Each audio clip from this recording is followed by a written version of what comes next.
ఒకసారి కృష్ణుడి కొడుకైన సాంబుడు ఇంకొంతమంది యదుబాలురు కలిసి ఆడుకోవడానికి ఒక చిన్న వనానికి వెళ్లారు. ఆటలాడి అలసిపోయి నీళ్ల కోసం ఒక బావి దగ్గరకు వెళితే అందులో నీళ్లు లేవు. కానీ ఒక పెద్ద ఊసరవెల్లి ఉంది. దాని మీద జాలితో వారంతా బయటకు తీయడానికి ప్రయత్నించినా వాళ్ళ వల్ల కాలేదు. అప్పుడు ద్వారకకు వచ్చి వాళ్ళంతా ఆ వింత ప్రాణి గురించి శ్రీకృష్ణుడికి చెప్పగానే కృష్ణుడు వచ్చి దాన్ని చూసి తన ఎడమ చేతితో తేలికగా బయటకు తీస్తాడు. అలా బయటకు రాగానే అది మంచి వస్త్రాలు, ఆభరణాలు, పూలమాలలు వేసుకుని బంగారు రంగుతో మెరిసిపోతున్న అందమైన వాడిగా మారిపోతుంది. కృష్ణుడికి నమస్కరించిన అతడు ఇక్ష్వాకుని తనయుడైన నృగుడనే మహారాజు.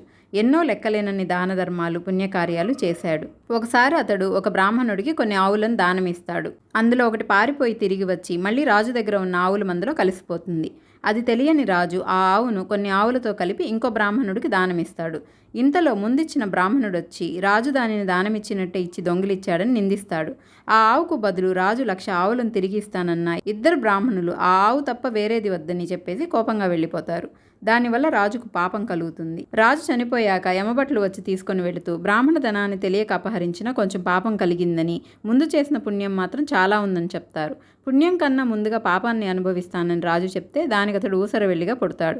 కృష్ణుడి స్పర్శ దర్శనంతో అతని పాపమంతా తీరిపోతుంది. అందరూ చూస్తుండగానే అద్భుతమైన విమానం ఎక్కి కృష్ణుడికి నమస్కరించి స్వర్గానికి నృగుడు వెళ్ళిపోతాడు.